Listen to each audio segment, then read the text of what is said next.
Hi students, the second type of problem in Carnot engine.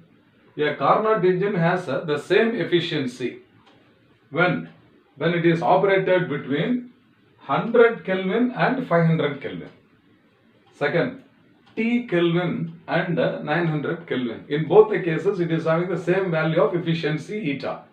So find the value of T. We have to find the value of this unknown temperature T.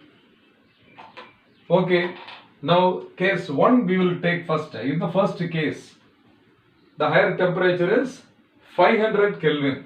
So T1 is equal to 500 K. The lower temperature is the sink. So the sink temperature is T2 is equal to 100 Kelvin.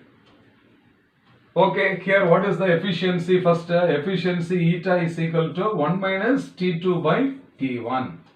Okay, so this is now equal to 1 minus T2 is 100 divided by 500.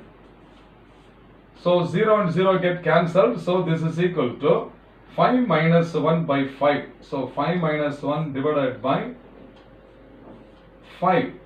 So this is equal to 4 by 5. 4 by 5 is 0.8. Or eta is equal to 80%.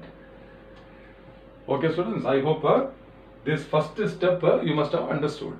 So from the given information, we get eta is equal to 0.8. So it has the same efficiency in the second case also. So that is the hint.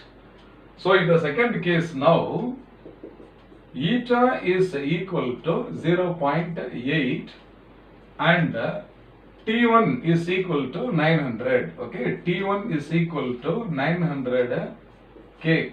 So what is T2? T2 is equal to T. This only we have to find out. So we are going to substitute in the same expression only, no. So eta is equal to 1 minus T2 by T1. Instead of T2, I have substituted the unknown temperature T. And instead of eta, the left hand side is what? 0.8. So this is equal to 1 minus T divided by T1. T1 is what? 900. Okay, now let us change the sides. This minus T by 900, I will shift it to the left. So it will become what? T by 900 is equal to 1 minus 0.8. So 1 minus 0.8 is what? 0.2. 0.2. Therefore, what is the T equal to? Therefore, T must be equal to 0.2 into 900 or T must be equal to 2 into 90. So this is 180 Kelvin. Therefore, the unknown temperature T must be equal to what? 180 Kelvin. Understand? So this must be the answer. So this is one other type of numerical problem in Carnot engine. I hope you must have understood well. Fine.